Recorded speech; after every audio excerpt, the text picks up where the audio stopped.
ችግኝ መትከል አለብን፣ መለማመድ አለብን። ግሪን ከሆነ ሀገራችን የዝናብ ችግር አያጋጥምም። የዝናብ ችግር ካላጋጠመ ኤሌክትሪክ አንቸገርም፣ ዘርተን ማጨድ አንቸገርም፣ ልንበላ አንቸገርም። ወደ ውጭ የምናደርገውን አብዛኛውን የፍላጎት የአቅርቦት ለማሟላት እናደርገውን ጥረትም እዚሁ ልናሟላ እንችላለን።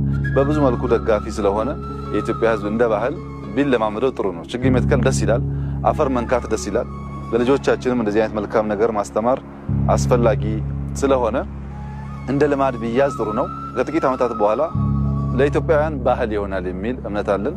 ሁላችን የምንተክል የምንንከባከብ አረንጓዴ ነገር የምንወድ ህዝቦች እየሆን ስንሄድ ይህ በብዙ መንገድ ኢኮኖሚያችን፣ ሰላማችን ይጠቅማል።